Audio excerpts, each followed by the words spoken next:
You're listening to She's a Business podcast. And I'm here now with the lovely Melonie Taylor. Melonie, thank you so much for joining me on She's a Business podcast today. I can't wait to have this conversation with you all about success. Yes, thank you. I'm so grateful to be here and just, see what comes through really this morning. It'll be beautiful. Yes. Well, we had such a great conversation when we met, I think it was last month, and I knew that this would be a really good conversation to bring to the podcast because we're all chasing success all the time.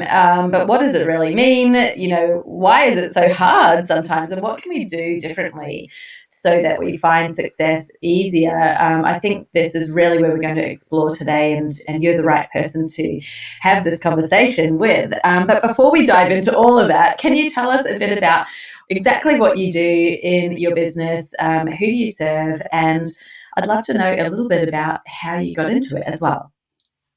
Perfect. All right. Well, there's two businesses here, but really formulate underneath the company, Success on Purpose. Mm-hmm. So number one, I became a success mentor back in 2011, I would say, after a burnout, a breakdown. I was a nurse for 18 years working in palliative care, into academia, did a postgrad at Melbourne Uni, ducks the class as I broke my wrist and, it all happening throughout the year, which I suppose I'll go back to later, but that's when I really redefined what success meant to me, because on paper I was super successful. I was ticking all the boxes, overachiever, I would say, and thankfully I feel like the burnout, the breakdown saved my life. Because I was really on the trajectory. My adrenals, I can see now, my adrenals were burnt. They probably burnt out my whole life. I probably could have been diagnosed with all sorts of fancy names. But at the end of the day, I realised I didn't love myself. I was up there receiving a massive award going, oh my God, I'm so successful, but am I happy? Not really. And so, that was a beautiful trajectory to realise that I didn't know thyself, didn't know what I wanted in life. I was just an object of, I think, society. And then you do this, and then you go next, and then this is next, and this is next. And so it was a beautiful opportunity. And then I was a very overgiver, I would say, overachiever, overgiver. But, it's all purposeful. I found myself in Nepal after ducking the class at Melbourne Uni, went over there and did some volunteer work, taught some beautiful nurses over there, some of the practitioners about palliative care. And I spent 2 weeks in a room with one of my colleagues, and it was just magnificent. We were sharing a bedroom, so every night we just light a little candle. There was no heater, there was no electricity. It was freezing cold. We'd lie on the bed with our what were they? Sleeping bags and chat. And she told me, she's one of my best friends now, but quite a bit older than me, and would talk about all of her limiting beliefs, her life, and this mentor she was seeing. And I said, and by this stage, I was like, I feel not good enough. Although on paper I'm looking amazing, I'm like, I'm not good enough. I'm not worthy. And so that was a defining moment back in 2011 when I started to be mentored. As soon as I got back to Australia, rang up beautiful Rosa, who was an intuitive mentor, and helped me tap into my subconscious, inner child work, which has opened up my whole world. So instead I was asked to go to Melbourne Uni and be a lecturer. I decided that's not really what I wanted. I'm very much a people person. So, this path of business ended opening up. I have a massive love of learning and contribution, and that's where I found myself. So over time, I started to release lots of limiting beliefs, open up my heart, become vulnerable, and a business evolved because I realised I wasn't the only one out there, because I actually thought I was for a long time. And so so we really work with burnt out empathic high achievers. The empath is probably the key word. I'm different, highly sensitive, just made myself so wrong about that my whole life. Why do I worry? Why do I care so much? It was just really challenging. I found life horrific. be honest. I found it really, really challenging. Had depression, had anxiety, and I was just really riddled with fear and limiting beliefs, which as I work through them, I feel so happy now. And probably the next part of that is we work with people, high achievers with anxiety and depression as well. So that's that business. And then during COVID, my success mentor business doubled. Because everyone was like, what's the purpose of life? Am I happy? Who am I? I think that's the ultimate question. That's really coming through in this. Who am I? And that's a question I really keep asking myself and keeps expanding and evolving. But I had a beautiful virtual assistant from the Philippines as I scaled up my business. She helped support me, but I actually had to let her go. Because whereas my business doubled, it was very overwhelming for her. She didn't have a growth mindset and she wasn't able to expand with the business. So what happened is I realised that I wasn't the only one out there. There was a lot of other coaches and mentors and business owners that had a growth mindset that needed we call them virtual angels with a growth mindset. So hence, Virtual Angels by Success on Purpose was born during COVID. So the other side of that is we support beautiful business owners with a growth mindset to scale up their business through outsourcing all the back end, all the things that us visionaries are not good at. And it's very wise for us to outsource our time so we can focus on what we love to do. And really it's about spreading our mission with the world. So we work with people that have a mission.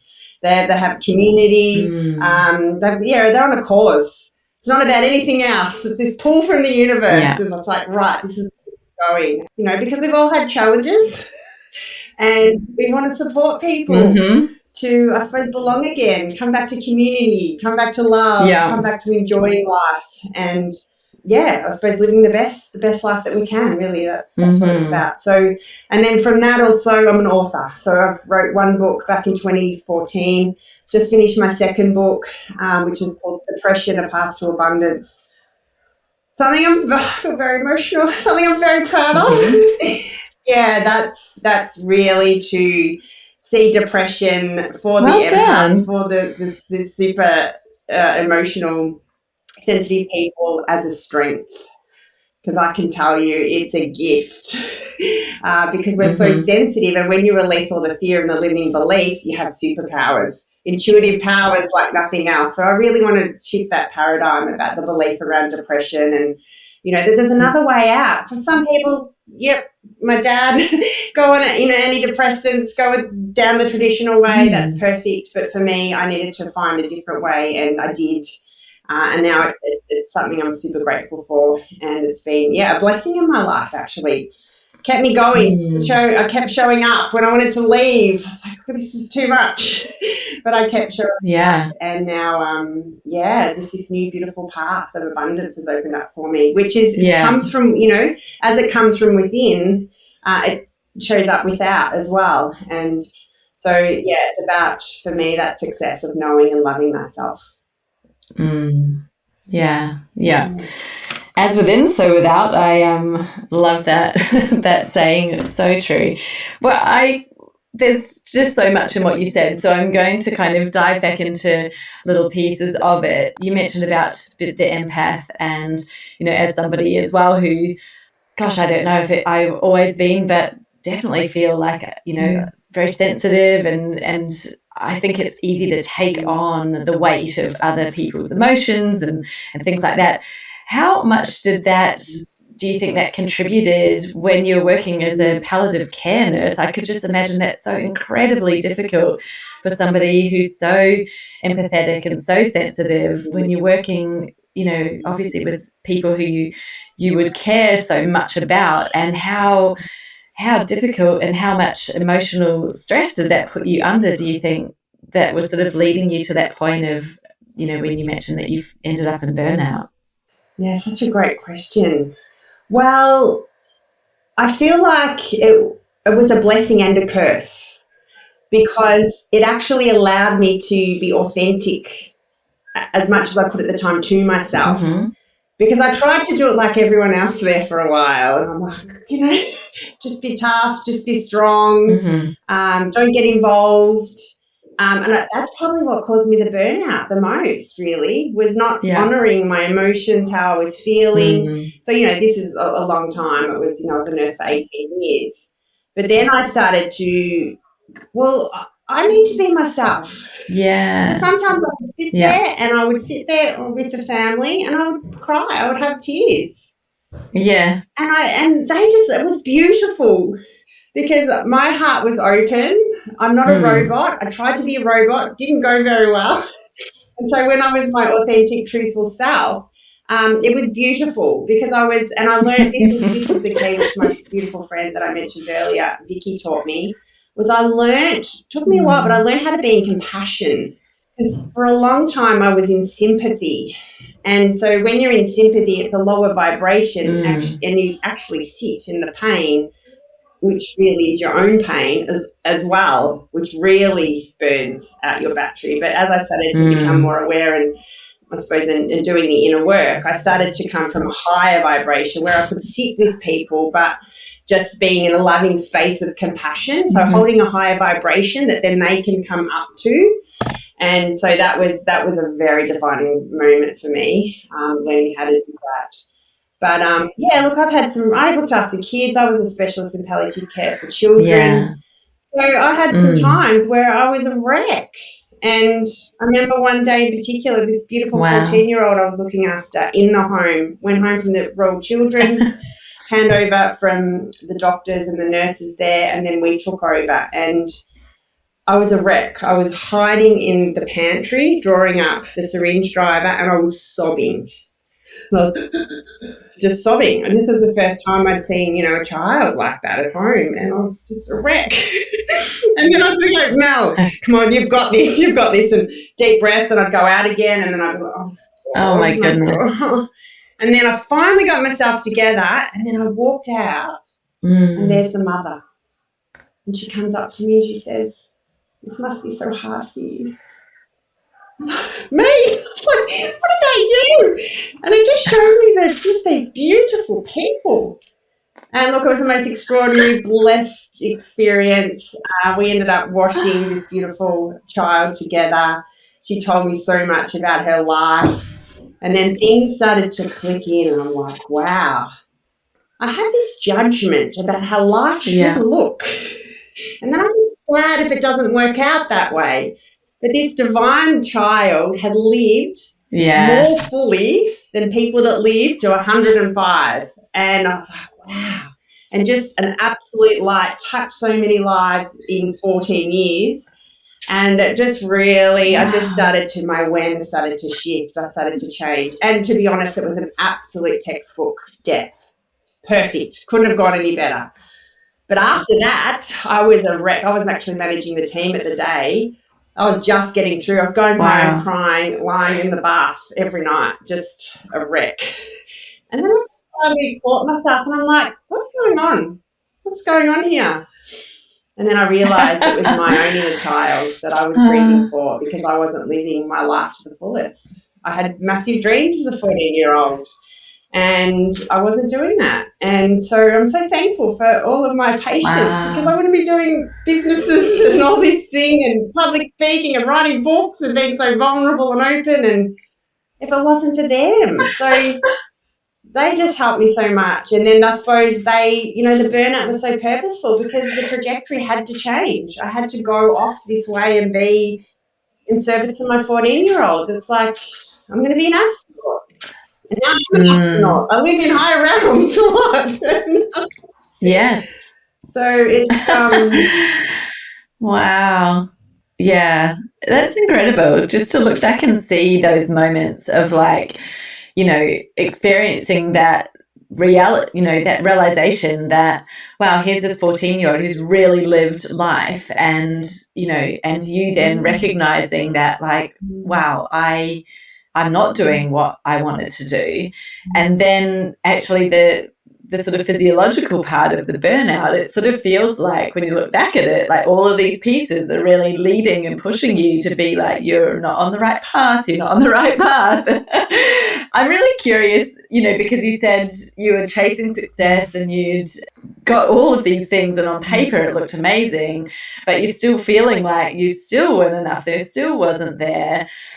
What led you to realize that you were in burnout and to actually make that decision to change? Because as a fellow high achiever, I know the drive to be like, there's always so much more. And like, you kind of see forward all the time of like, it could be this and this. And like, it's difficult to rein that in, right? Or to not be like that. I'm not sure if you ever can fully rein it in, but maybe that's sort of part of just who we are and that's okay. But how did you realize that you were in burnout and actually realize that this was a moment to make a different sort of shift and to stop chasing that success? Yeah, oh my gosh, that's such a great question. Well, it's not like I listened straight away, did I? No. I don't think anyone does, do we? So it was just after I broke my wrist, what happened was I realised how stubborn I was and how I didn't know how to receive, and that was my biggest struggle. And it was just this sequence of events that I ended up not having any time off at all. I went, because as soon as I broke my wrist, I had 2 compulsory use shoots the next 2 days. I went, oh, well, I have to go. So, oh, well. And then I rang up my boss and said, oh, well, I may as well just come back to work. So away I went. So here's this, 6 certificates sitting there. Oh, I won't take any drugs. Oh, God, no, because I need to be alert. I need to be on, especially at uni. We had actors come in and we were having difficult conversations. So I needed to be, super, super on for that. And so this progressed for, I can't remember exactly now, but over 3 weeks or something. And meanwhile, I'm trying to have a shower, wash my hair, everything. You just so slowed down. And then I was still trying to do a critical analysis essay, which was horrific. Like, if you've ever done one, you're pulling all these articles out. And thankfully, I had this, I say thankfully all the time, I had this horrific headache for days and days and days and weeks and weeks and weeks. And, being a nurse, I thought, oh, my God, I'm going to have an aneurysm. So I'm off at work and I'm working in the office because I couldn't go out on the road because of my broken wrist. And then this day, the headache just got so severe, the pain was so bad that I actually broke down. And I pulled the phone in the office and I rang Mum.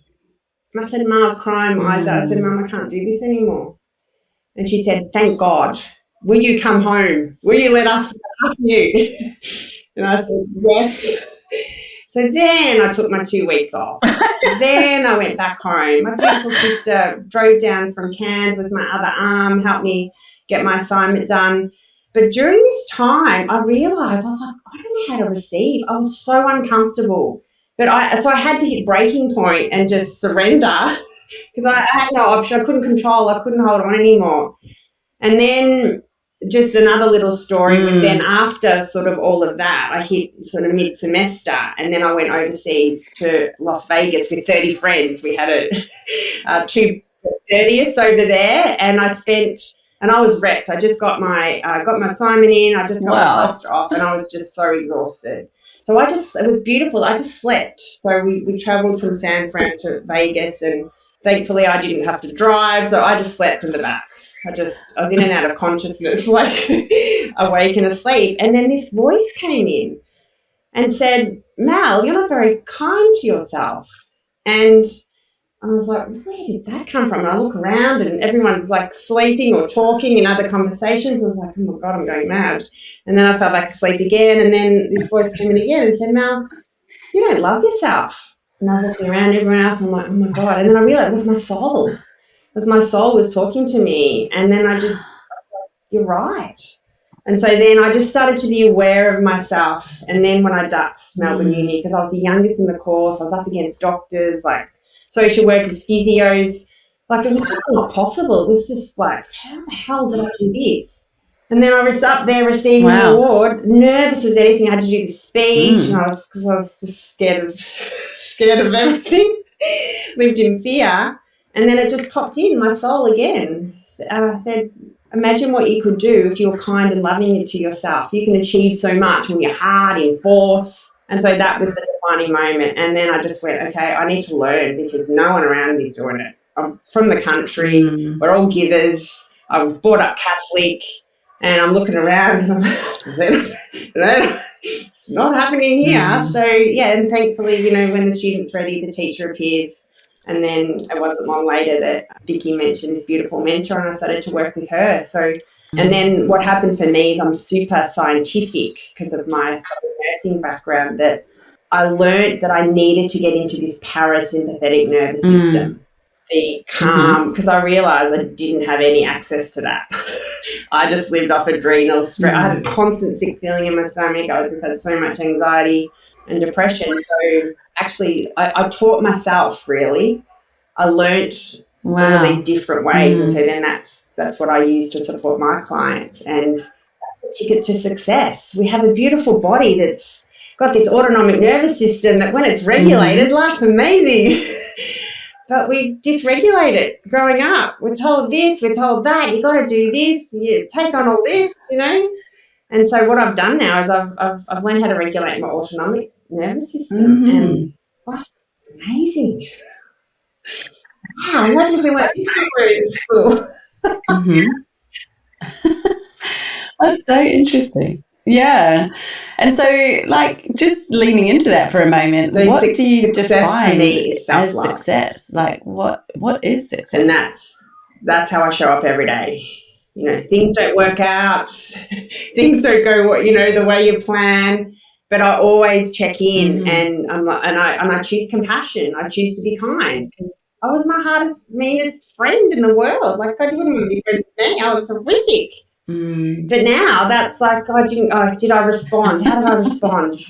You know, so I'm always working on responding rather than reacting, and then doing okay, what's the gift? What, you know, and just working through that, and just being kind and gentle to self. And just, I suppose, with that belief that life works out for you, life is happening for you, and just, oh, look, I can't tell. It's just, I struggle with life so much.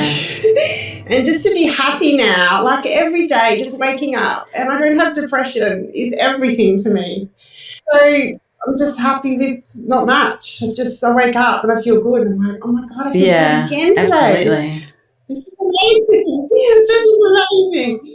So yeah, that's it for me, is self-love. It's amazing. And how do you think, like, obviously you've got this now, but you're running two businesses, or two arms of a business. You know, I think that there is a lot of synergy between them, because, you know, if we're looking at your history in the background, the burnout, it makes sense that you're helping someone to maybe detach from this effervescent need to succeed and to do another thing, thinking that's going to make you finally feel successful and happy, and actually help them to see what does feel good. And maybe part of that overachieving is also, you know, this need to be able to do everything yourself, and, you know, ultra capable, so you take on more than what you should, and being able to get support through outsourcing. I can really see the synergies there, you know. And I was thinking, what is it, so when you have that ability to have the self-love, and, you know, like you say, you're waking up every day, you're still then, I guess, in the world terms, being successful. You're running two businesses, and, you know, obviously you have goals and ambitions, and you're still doing that. What's changed, or what's different now than what it was before, that you would see as the biggest difference between the chasing of success and having success on paper, whereas now you actually feel the success, and yet you're still doing things? You're not sort of just floating around in life doing nothing. Like, you are achieving, and you are still being a high achiever, really, but in a different way. So I'd love to hear your take on it. Like, what is the difference now versus then? Yes. I was being in fear. I was doing in fear. and I was having fear. So I would just attract chaos, drama, challenges. And I'm thankful for business because it's been a massive part of my internal growth, because it's a healing on steroids. It really is. And now I'm being in love. I'm doing in love, and then I'm having love. So I'm just attracting, I'm really in my feminine. That's what it is. I'm in my feminine essence. While I looked very feminine, I was incredibly masculine. I was hard. I was doing. I was forcing. I was controlling, pushing through life. And now I'm in this feminine, receiving, allowing. I'm just so guided. And I'm purposeful about it. I have to work at it. You know, I have morning rituals. I've done all my checking in before this. I'm in alignment. As soon as I feel like I'm shifting out, I stop, meditate, come back in. Like, I do it all day. I'm so present, aware, so that I really stay in alignment and so that I'm in service of my soul. So, you know, those intuitive hits come in. It's like, oh, yeah, great idea. Okay, this is where we're going. And so I really live in the now, and I call it my genius mind. My left and right brain now are so connected that I come from that space. And it's amazing, and it's challenging. Because a while ago I was like, am I doing enough? Like, I'm not really doing anything. Yes. Things are happening. Oh, God. Yes. Yeah, and all the doubts come in like from the right brain. It's like, I didn't see how things could happen. Yes. How on earth? I would never have been able to, you know, orchestrate that in my ego control mind. And so it's thankfully, the cause of burnout is so purposeful. I burn out just before I went overseas early this year. I had some challenges in my business and I was wrecked, but it was so good because Mother Mary came in and I just said, here you go, I'm done. Just gave it up to her, and that's how I live now. I just surrender every day, surrender up everything. And my God, you feel so light because you're not trying to hold on and control and, you know, force through life. So that's the difference, is letting go. Just I'm a puppet here. I'm here. I feel I'm a channel of grace to serve the world, and I'm actually allowing that to happen. But God, it's been a bumpy ride to get there. Now, I've got a question for those intuitive souls and, you know, some of us that are into a bit of the woo as well, because it's something I've wondered before, and I have asked this question before. I'm not sure if I've really figured out the answer yet, and so I was interested to hear your take on it. When you have intuition that comes in or ideas that come in, how do you tell the difference between true intuition and your soul guiding you to the you know, an idea or a path that you should go down, versus what if it is that other part of your brain that's come up with this as a logical idea that is really trying to keep you safe and divert you from your path? How do you tell the difference between the true intuition and the crazy ideas? Because I think as an entrepreneur, you would know this as well, but you know, there's ideas are abundant. They're all the time, every time, all day, every day, every week. There's so many. You can't physically go and act on them all. And so, you know, when you're saying you're in tune, you're aligned, you know, you're really listening to intuition and taking the action that is aligned, how do you know which is the one that is aligned, or if it's a sneaky part of your ego trying to steer you off course? Oh, brilliant. I love this. This is another beautiful definition of success, because it's knowing thyself. So there's two answers to this, because now I know my soul so well. I'll call her she, is so quiet, so gentle. And it's like this voice that comes from out somewhere and it comes in, and it's like, and it's just so gentle and quiet. And then I feel my heart opens and I have tears. I feel the love of it. And so that's my soul. But also, which is my soul in a way, is my ego. So then there's the part that I have to really tap into, is my ego that wants to sabotage what my soul wants. And so I feel resistance. So then from that space, I have a yes and a no. So I know a flat out no for myself, where my soul's like, I have actually an energy that sits there that says no, that keeps me in alignment. But the other part for me is when I feel that uncomfortableness, and it's my ego's like, no, we're not doing that. And this is what I say, I see what you're doing, and so then I'll take action straight away, because I know that that's my sabotage. That's when I want to say, out of alignment. And so then that's why there's so much success in getting out of our comfort zone. And so I'm so in tune now. I know all those energies. So then when that comes in, I'm like, okay, this is happening. You can kick and scream all you like. And so then I'll just line up. I'm very big on habits and things. So taking action and just working through that, and then you get there and you're like, oh my God, I'm so glad I did that. It was hell. It was awful. It was painful. Like I had to be vulnerable or whatever happened. But oh my God, I'm so proud of myself. And, and then that opens up more of your heart. And then, I think you see more of yourself. You didn't know you could do that. So this is the journey. How do you know yourself?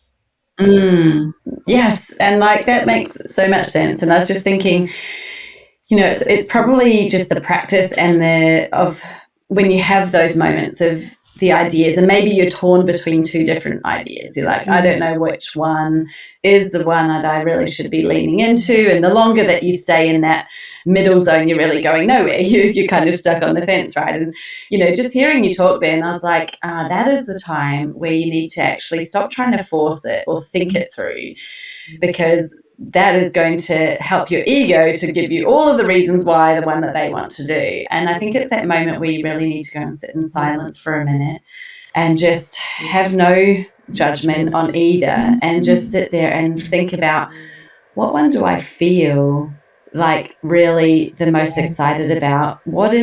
And I love the difference that you said. One feels light and calm, and the other one feels like there's resistance to it. So it may make sense, maybe logically, maybe there's all sorts of reasons why it might be good, but if it's feeling any sort of hard or there's resistance to it, then maybe that isn't the one that you're meant to be doing. And and I think that there's always layers to this, right? Because then you're like, maybe the resistance is that it's going to require you to step outside the comfort zone. So you're going to need to check in, what is the resistance, or what is the heaviness? Is it that it's feeling heavy because it may be new and that could be scary, but it may still be the aligned one? Or is there resistance because it's actually oh, no, that's just like a rock on your back? So I love that. I like it. That's a really great way to have that moment to check in with yourself and really feel what is the intuition and where is that leading me to. So thank you for sharing. I think that's a good reminder to actually, I think for high achievers, I'm talking about myself here, really great reminder to actually just take that moment to go and sit in silence and allow yourself the time to really feel the way, what is the right way to go. So thank you for sharing that. Now, I wanted to ask, when somebody is chasing success and they're in that place that you were before, what happens if they remain in it, if they just keep on going? What does that path look like if you don't have that stop and change, and maybe they don't have that experience, the breakdown, or maybe they do. Sorry, you didn't call it a breakdown, you called it a burnout. They have an experience of burnout, but then they kind of muddle through it, and maybe it just didn't get to the point of being so chronic that they couldn't operate anymore. So I've heard of people call it, it's almost like constant burnout. They're just in this prolonged state of burnout. What happens? What is if you are continuing to stay in there, and if someone's maybe thinking, oh gosh, I feel like I've been in burnout for ages, what is that consequence of staying there if they... Yeah, beautiful. This leads into my why I get up every day, why I do what I do, is to cure and prevent dis-ease. Because if you don't, that is the end outcome, dis-ease. So the adrenals, the cortisol, the inflammatory response. Like, we've got so many fancy words out there now, and I just look and I go, it's all stress. But it's internal stress more than, I mean, yes, there's the external stress, but it's the internal stress we put on ourselves. Yeah. And I'll tell you how this happened.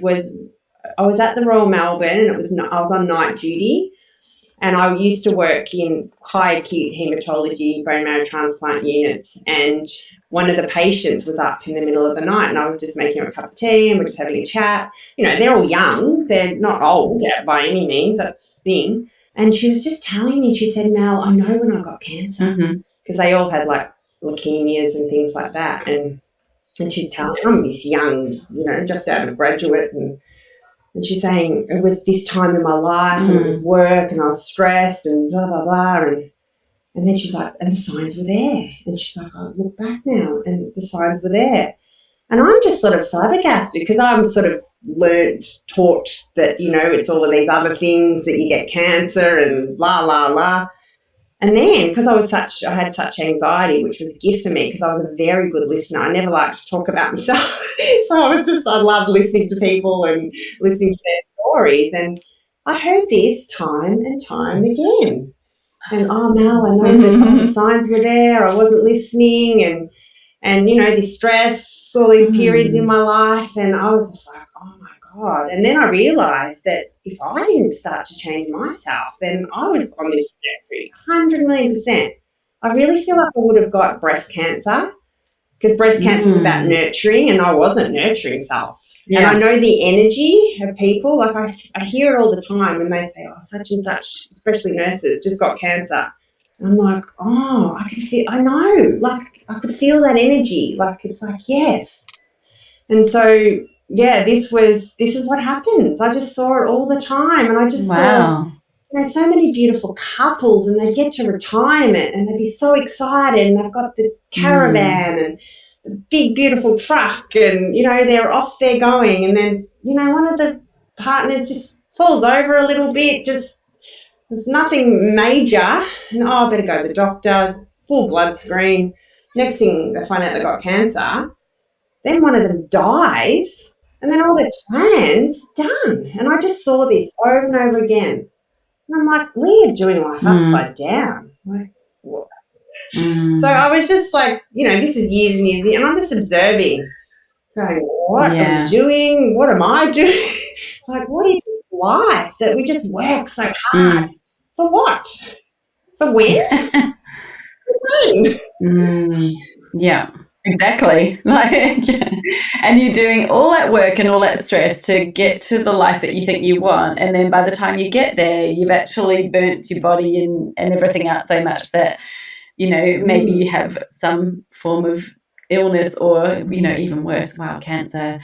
I actually don't doubt it at all. You know, it's not from something external. I think that often it's created within, right? And because otherwise it makes no sense. Otherwise it's like, well, if you did exactly the same thing as someone else, the same experiences, then surely you'd both have the same outcome. But it doesn't work like that, does it? It doesn't happen that way. And, you know, not saying that there's no external factors, of course there are, but it's not, there's no hard and fast rule that you'd find with people, are you? And like, I love that you've noticed that pattern where they all were like, I didn't pay attention to the signs. Like, the signs were all there. Now that I look back, you know, I think that that's, you know, such a really important moment to just, you know, take that in and think, well, and I think it also has a big impact with me, because that's, you know, I align my life so much. For me, it wasn't like getting cancer or anything, thank goodness, but, you know, that moment of,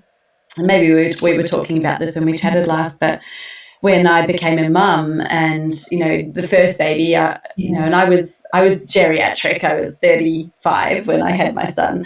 And so, you know, all the doctors would tell me I'm geriatric, and I was horrified. I'm like, what are you talking about? I'm young. And, like, you know, I felt like I was still 25. But it was, at that time, I was, you know, in a high-powered job. I was head of marketing. I was, you know, had this corporate career in front of me, and, you know, I was really going gung-ho. straight into that and thinking, the sky's the limit. I'm keeping on going, and I'm having a baby, but that's not going to change my career at all. I was really determined that it wouldn't change anything, even though I got told by my boss, who said, "Oh, your priorities will change, and don't worry, we'll find a job for you when you get back." And I was absolutely gobsmacked. I'm like, what do you mean? My job is my job, and I haven't worked my butt off to get here to not come back to it. So thank you very much. So I went off on maternity leave with that baby, and I was checking in my work emails. I was up at night breastfeeding, like looking at stuff that's going on in the business and checking in with my team. And I don't even know, they didn't bring in anyone initially to replace me that much. And then they realised that they needed to. Anyway, it was a bit diabolical. But I went back to work, put him in daycare way before I really wanted to. Wasn't sitting up properly, and it was heart-wrenching. But I was like, I'm back. Yes, I'm doing what I said I would, and here I am, and I'm back to work. And I put in all the effort. They were starting to treat me like, well, no, you've got other things going on and a baby, and were, they were putting me in a box of someone who wasn't committed to my job. And I was like, I am 100% committed. I'm going to show you. So I was leading this crazy life of like, drop him off at daycare, jump on the train, get into the city, work, don't have lunch breaks so that you can leave by 4 so you can get back on the train and get to daycare to pick him up and get home and have dinner and put him to bed. Yeah, I was like, this is mental. But I did it for probably 2 years, a good year before I started going, what am I doing with my life? Like, this sucks. I am stressed out. I'm burning myself to the ground. For what? For these shareholders of this company that like don't even care one bit about me. Like, I'm working, and I was trying to prove to them that I could do it, that I was a superhuman. I'm like, I'm missing out on all these moments with my son. Like, I hired a nanny so that I could have a work from home day and he didn't have to go to daycare.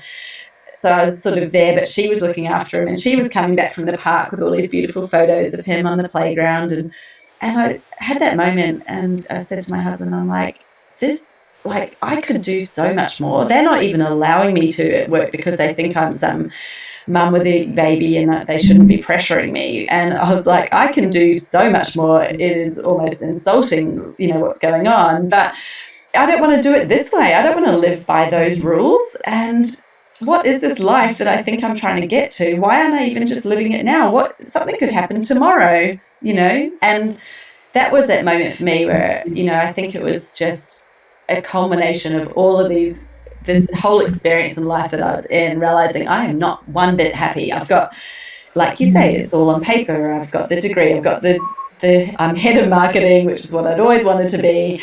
I've got the job. I've got 2 properties, blah, blah, blah, blah, blah, everything, the husband, the car, whatever.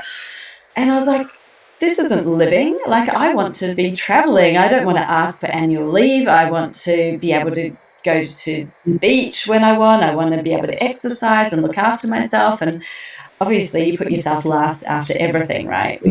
You're working for someone else and you've got kids, and that was the moment, and I think I'm glad that it didn't get to the point of it being cancer. And I can really, just feel so compassionate for people that it does get to that point. But there is a point at which you think, why are you not living the life that you want to live now?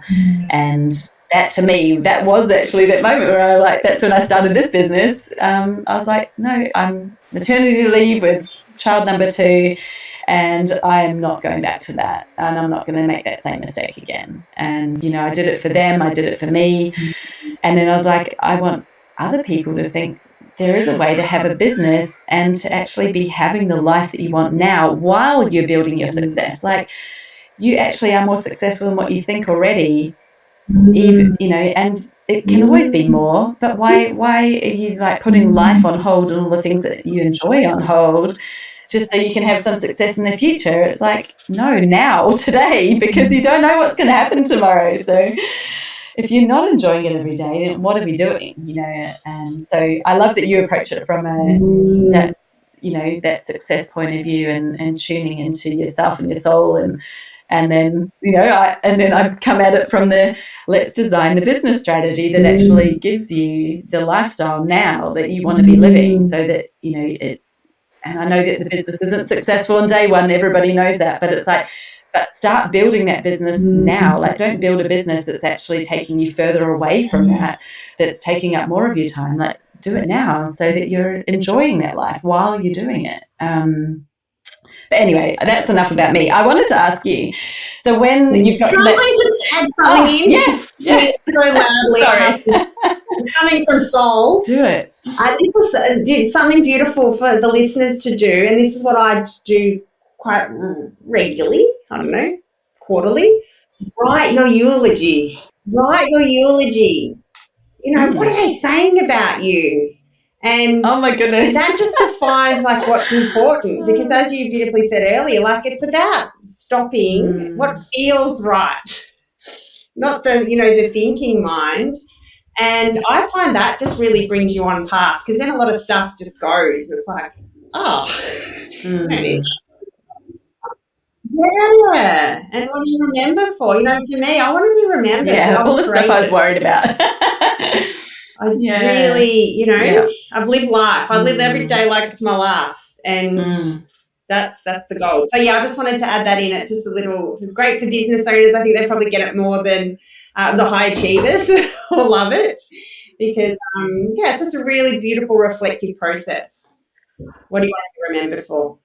Yeah. I love that, because it actually puts in perspective, you can't take any of your stuff with you, so who are you being today?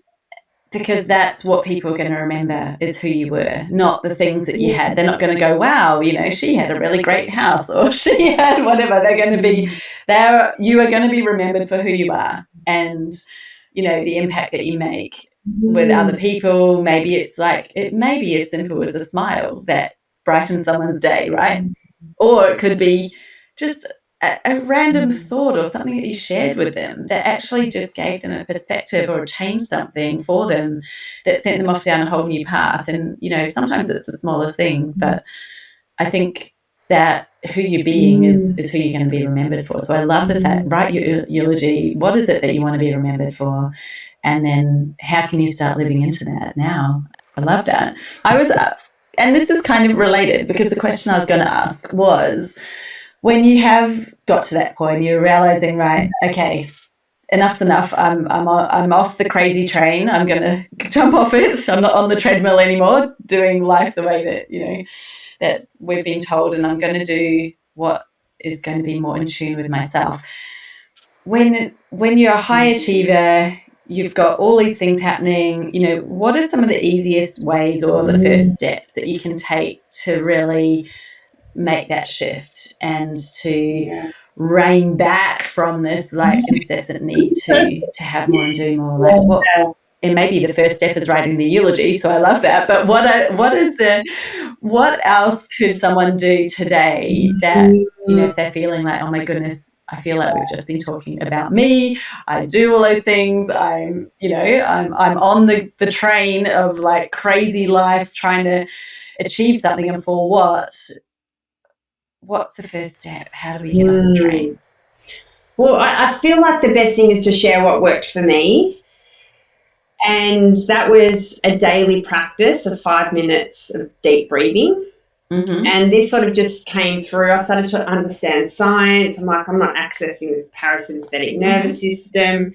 And because, people would say, oh, no, just calm down, or just don't worry, or just, and you can't, because you physiologically, your body's wired, and it could make you more stressed. So it was just really,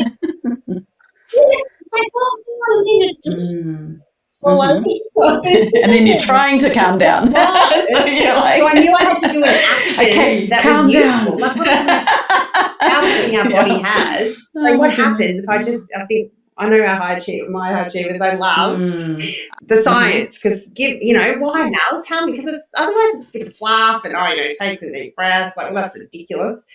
That's not going to work. So this is what I came to learn, is when you take a deep breath, you stretch the vagus nerve down in the bottom of your stomach, which opens up a receptor pathway up through your heart and up into your midbrain, which is your limbic emotional system, where is the sort of the seat of the autonomic nervous system, stressed or relaxed.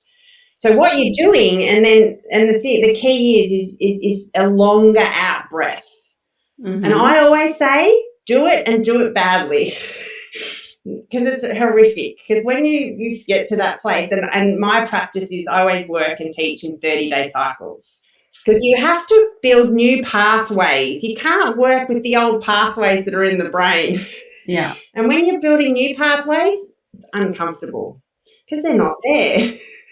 And so you're sort of hitting through for a while, and then the sabotage comes in. But you just, you sit for 5 minutes each day, just nothing fancy, no in and out for or whatever, but just a bit of a longer exhale. And you do that every day for 30 days, and then you're rewiring, creating new pathways, new circuits to start to access this relaxation zone. And for me, it was just the most magnificent thing in my life, where for 2 hours after I did that of the 30 days, I had no anxiety. And no anxiety for me for 2 hours was massive, because ever since I was a kid, I always remember having a sick feeling in my stomach every day, all day. And then I didn't have it for 2 hours, and I was like, this works. Yeah. Wow. So, we are the magic pill, and our beautiful body has everything created. Wow. It wants us to have it easy.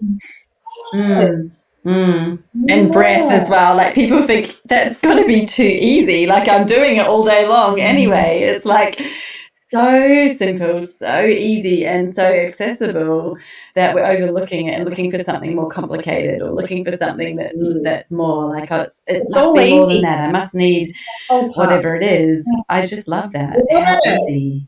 Yeah. So do some deep breathing, write your eulogy. And see the new path. That's amazing. So good. Yes, and we've hardly even touched on, I think, the importance of not trying to do everything yourself, and you did mention about receiving, and I think that's probably a whole nother conversation, but I do think that's another question we could ask ourselves, is what can you get rid of? Like, what are we doing that we actually don't need to be doing?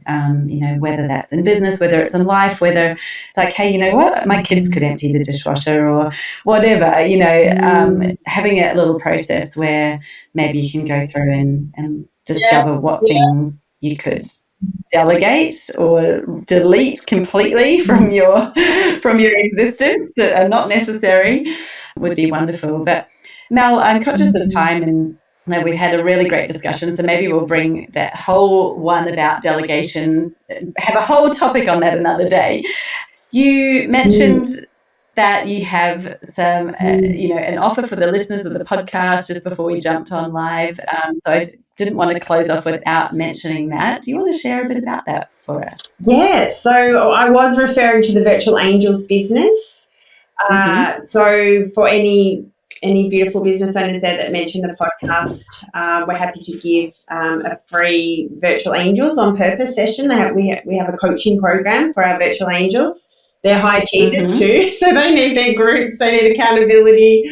They do all their beautiful morning rituals and routines as well, so they're accessing their parasympathetic nervous system. So and also would love to give 10% off our service. So yeah, if they mention this podcast, it'd be an honor.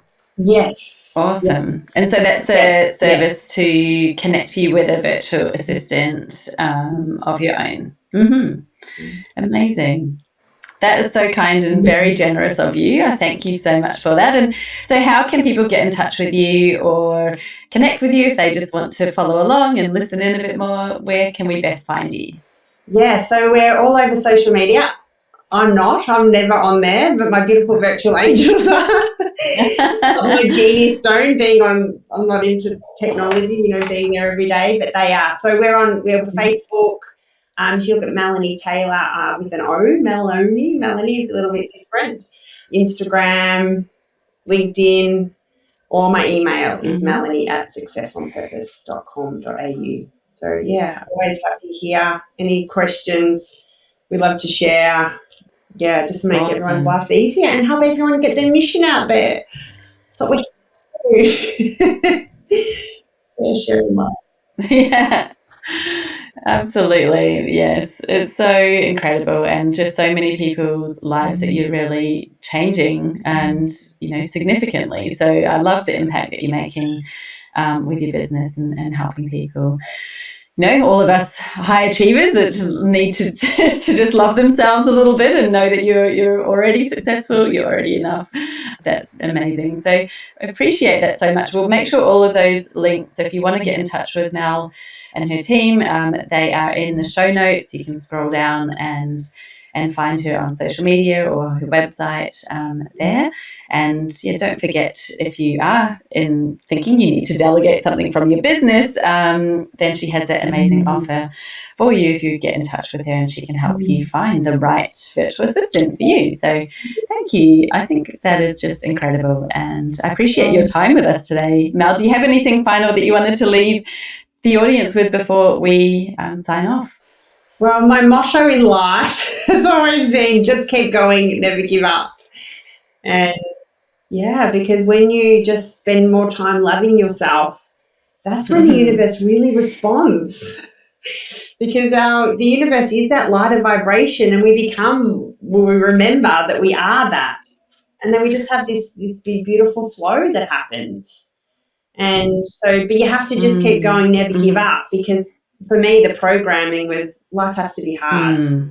So I had to keep going to undo that programming to allow this new vibration. Yeah.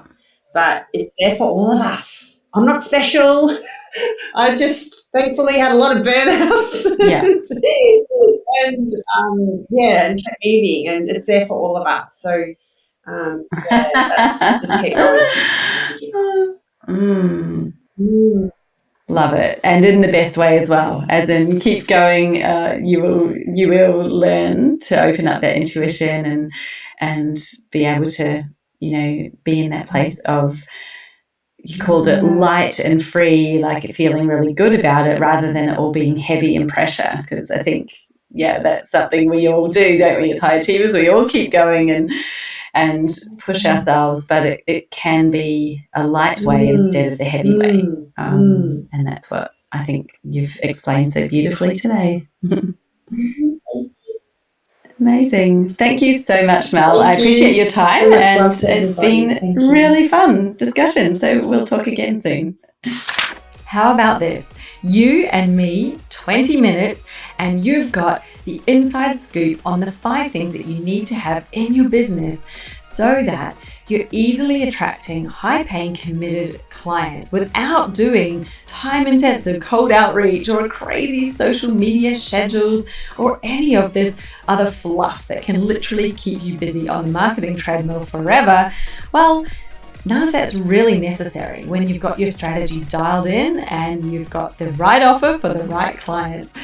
Let me show you what it is that you need to have in your business. I've recorded a quick video for you. Head over to jessicaosborne.com/5keys video to get access and watch it now. 20 minutes and you're done. How good is that? Chat soon. Bye.